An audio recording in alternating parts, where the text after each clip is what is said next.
warahmatullahi wabarakatuh. Anak-anak, bertemu kembali dalam pembelajaran matematika kelas 9, masih di pembahasan transformasi.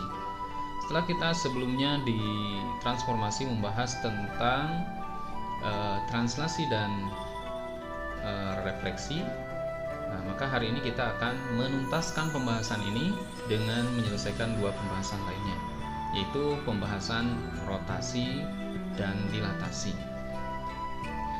Baiklah, tanpa berlama-lama kita akan langsung membahas yang pertama tentang rotasi. Rotasi sering atau mungkin pernah kalian dengar istilahnya. Dalam kehidupan sehari-hari yang berkaitan dengan rotasi itu bisa kita lihat pada jam dinding atau jam tangan, pada kincir angin, atau mungkin ketika kalian memasuki daerah yang ada sedang ada kegiatan pameran, ini juga termasuk kepada rotasi. Nah, apa itu rotasi? Rotasi atau perputaran adalah transformasi yang memindahkan satu titik ke titik lain dengan perputaran terhadap titik pusat tertentu. Ya, titik pusat tertentunya yang dimaksud adalah titik pusat pada bidang kartesius. Nah, yang pertama harus kalian ingat adalah tentang arah perputaran. Ada yang positif, ada yang negatif. Yang positif itu ketika berlawanan dengan arah jarum jam. Nah, yang seperti ini, ya seperti kincir angin ini, maka dia memiliki arah putar positif. Sementara untuk arah putar negatif itu yang searah dengan arah jarum jam seperti ini. Oke, kita akan coba membahasnya lebih dalam, ya. Kalau kita misalkan punya satu kasus atau contoh kasus, di sini ada katakanlah sebuah pesawat mainan, katanya berkoordinat P ini adalah 30,10,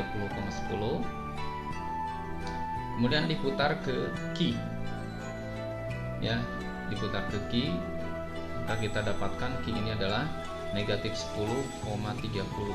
Lalu diputar lagi ke R. Nah, koordinat R ini adalah negatif 30, negatif 10, ya kan? Nah, perputaran ini perputaran yang berlawanan arah jarum jam, berarti dalam berkaitan dengan sudut ini arah yang positif. Nah, sekarang bagaimana kalau kita lihat perubahannya?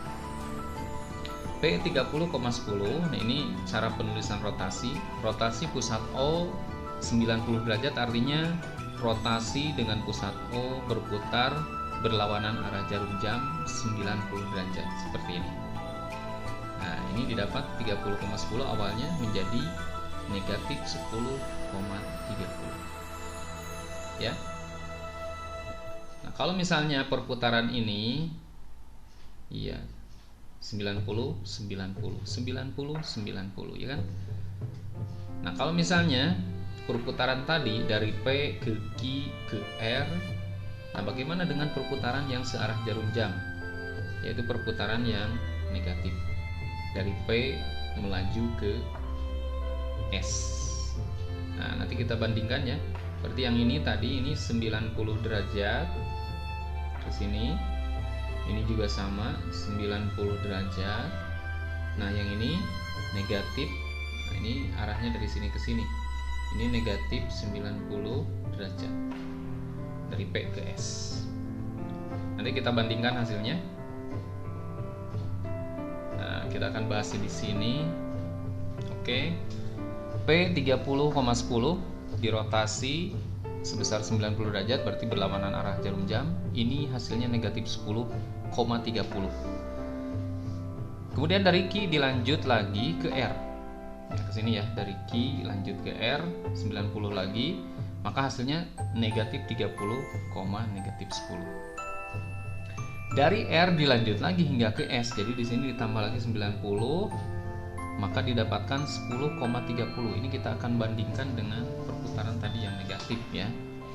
Ya, jadi dari contoh rotasi ini kita bisa tulis di sini, jika P 30,10, kemudian dirotasinya sekarang kita coba dengan 180.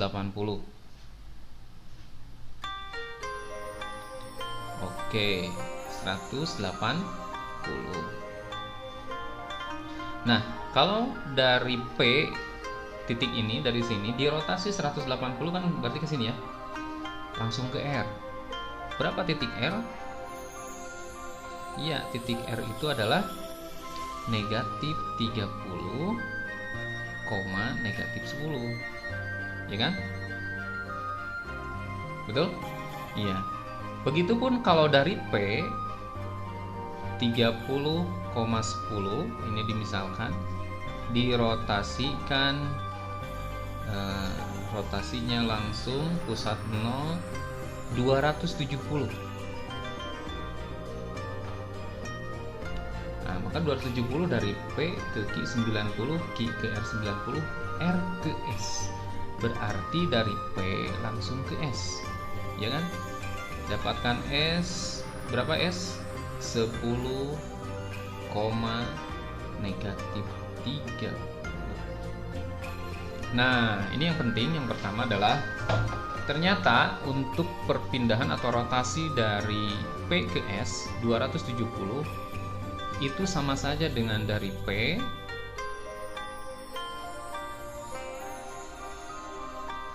itu dirotasikan sebesar, iya betul, negatif 90 derajat. Ini kan sama hasilnya S 10, negatif 30. Nah, hasilnya sama kan? Artinya rotasi berlawanan arah jarum jam 270 itu sama saja dengan rotasi searah jarum jam negatif 90. Ya, jangan lupa pembagian sudut itu kan 9 untuk satu lingkaran 90, 90, 90, 90. Jadi kalau dibalikan ini negatif 90, negatif 120, negatif 270 dan 0 atau negatif 360. Oke. Nah, sekarang kita bisa membuat kesimpulan untuk rotasi. Baik. Kesimpulan yang pertama adalah bahwa bangun yang diputar tidak mengalami perubahan bentuk dan ukuran, ya kan?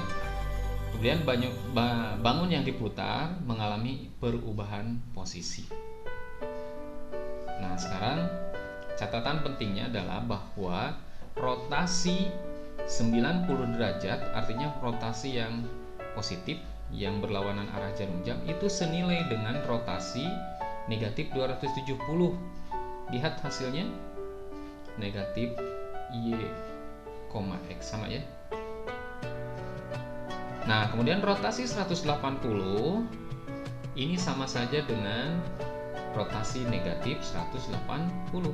Ini hasil bayangannya sama. Dan terakhir tadi yang sudah kita bahas, rotasi 270 itu sama saja dengan rotasi negatif 90. Ini hasilnya sama. Nah, Ustadz ingin memberikan satu trik ya, cara perhitungan ketika kita hanya mengingat satu di antara 6 ini. Ingat ya, karena ini sama-sama saja, jadi sebetulnya ini dari 6 bisa kita ringkas menjadi 3. Yang penting kamu ingat bahwa 90 itu sama dengan rotasi negatif 270. Kemudian rotasi 180 itu sama dengan rotasi negatif 180. Dan rotasi 270 itu sama saja dengan rotasi negatif 90. Nah, sekarang trik ini bisa kamu gunakan nanti dengan syarat kamu harus ingat rumus yang satu ini. Jadi dari perubahannya, lihat ketika dirotasi 90 dari X, Y itu menjadi negatif Y, X. Apa artinya?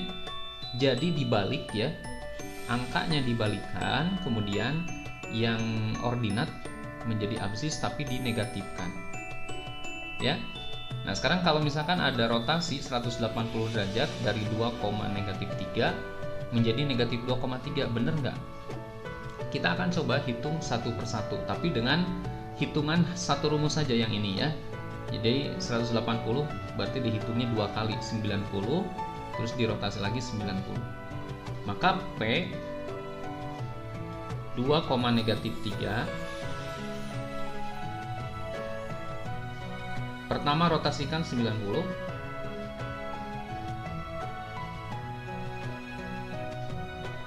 Oh, ini 90 pertama, karena kita ingin membuktikan 180 itu sama saja dengan 90. Oke, sekarang ini di sini berapa titiknya? Ingat, balikan, kemudian tanda yang awalnya di ordinat ketika jadi absis ini dirubah tandanya. Berarti yang ini ya, ini dibalikan. Nah, yang ini di sini jadinya awalnya -3 jadi +3. Jadi 3,2 ya. Nah, ini baru 90, kan kita pengen 180. Berarti sekali lagi kita rotasikan lagi.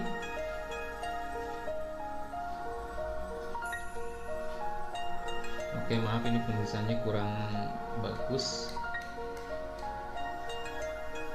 Oke, berarti sekarang balikan lagi. Yang ini jadi di sini kan awalnya positif jadi negatif. -2,3. Oke, selesai. Sama? Iya, sama. Jadi jangan khawatir untuk rotasi, cukup kamu ingat satu rumus ini aja. Balikan, kemudian tanda yang pertama yang setelah dibalikan itu diubah. Maka untuk rotasi berapapun akan bisa kamu kerjakan dengan mudah.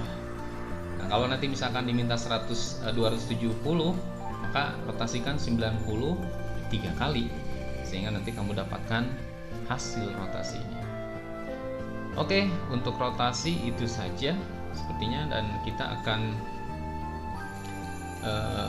berikan kamu kesempatan untuk mencoba ya.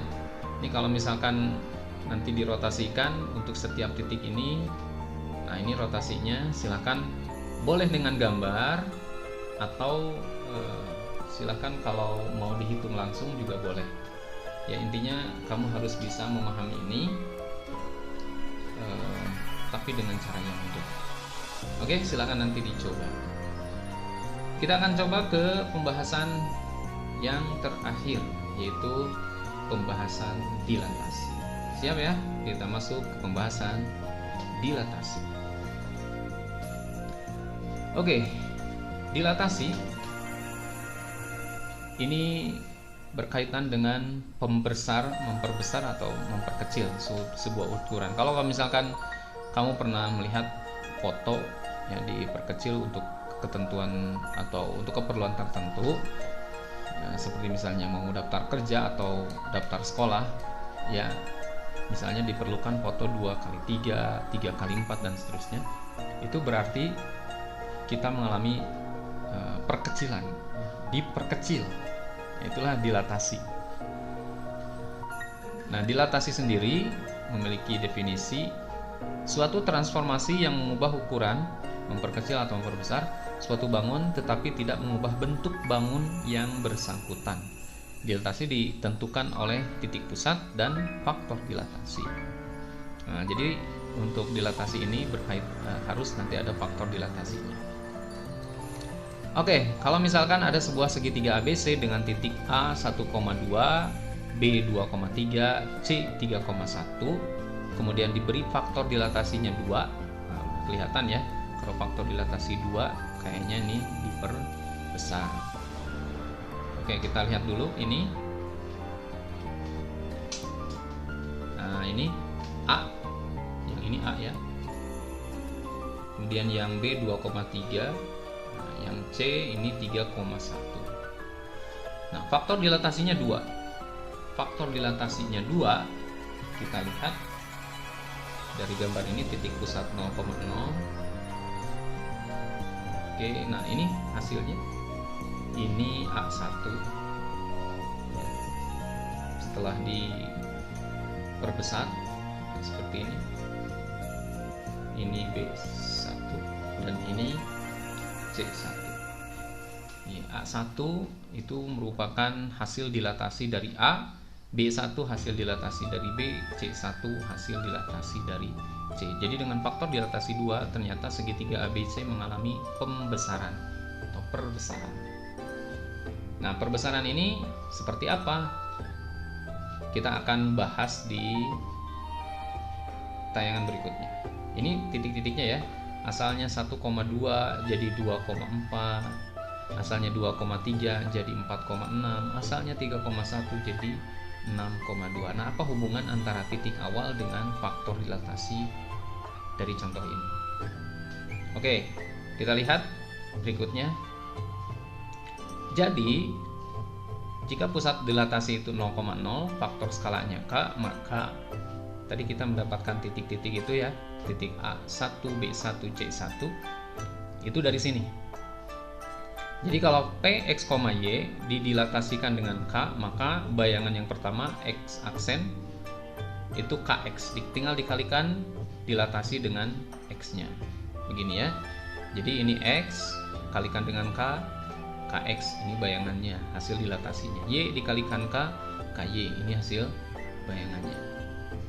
Nah, jadi pertama tadi dari contoh yang tadi kan faktor dilatasinya 2, ternyata bayangannya atau hasil dilatasinya adalah diperbesar. Nah, kalau faktor dilatasinya di antara 0 sampai dengan 1 ini akan diperkecil. Kalau K-nya kurang dari negatif 1, dia akan terbalik dan diperbesar. Dan kalau di antara negatif 1 sampai 0, dia akan terbalik tapi diperkecil. Nah, ini beberapa bentuk hasil dilatasi dengan faktor dilatasi yang sudah ditentukan. Ya, jadi dilatasi nanti sangat mudah, tinggal kalikan saja antara faktor dilatasi dengan titik awalnya.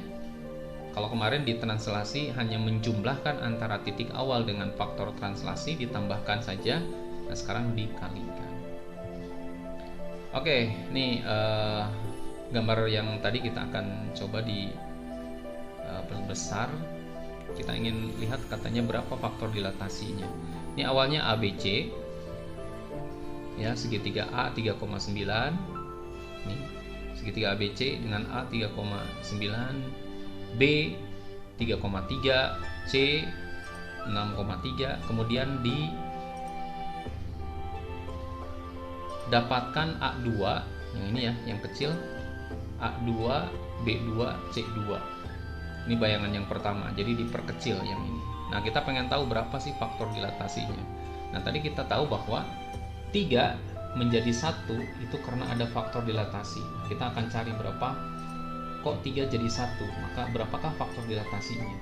Nah, cara menentukannya berdasarkan definisi yang tadi, kita bisa menentukan pertama ya, perhitungannya seperti ini dulu. Berarti kalau demikian perhitungannya, kita lihat ini KX. KX ini berarti bayangan ya.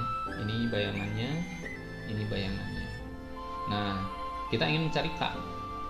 Jadi hitungan yang pertama, KX sama dengan 1. Nah, X-nya berapa? X-nya 3 ya. Jadi K kali 3 sama dengan 1.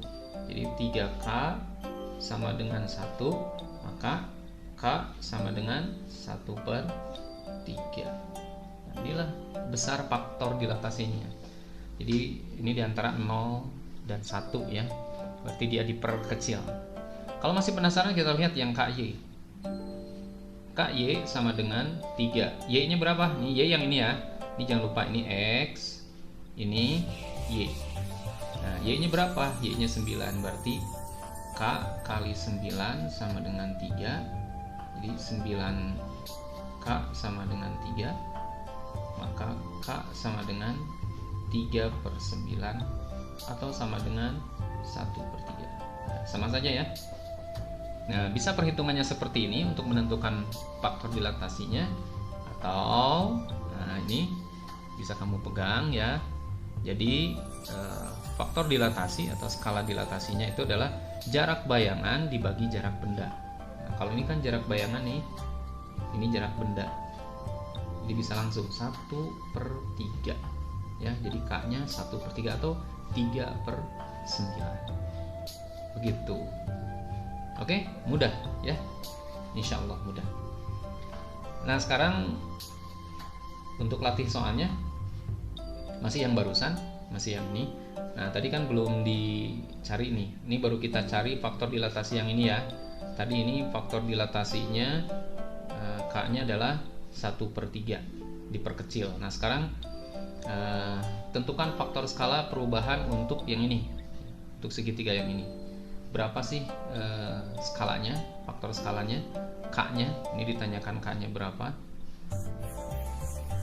Dengan cara yang sama seperti tadi, silahkan dicoba. Kemudian yang kedua, jika faktor skalanya 3, sekarang diminta untuk dihitung dan digambar. Kalau K-nya sudah ada 3, nah, tentukan titik koordinat A4, B4, C4. Ini dipastikan kalau faktor skalanya seperti ini diperbesar. Jadi kamu gambar di corak catur, dapatkan A4, B4, C4-nya, gambar, kemudian tentukan luasnya.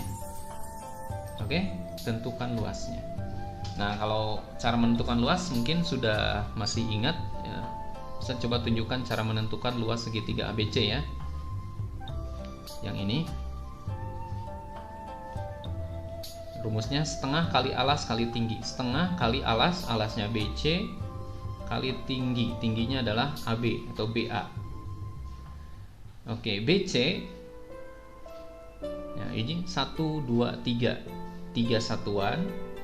Sedangkan AB 1, 2, 3, 4, 5, 6 6 satuan, 6 satuan panjang. Oke, 6 bagi 2, 3 ya. 3 kali 3,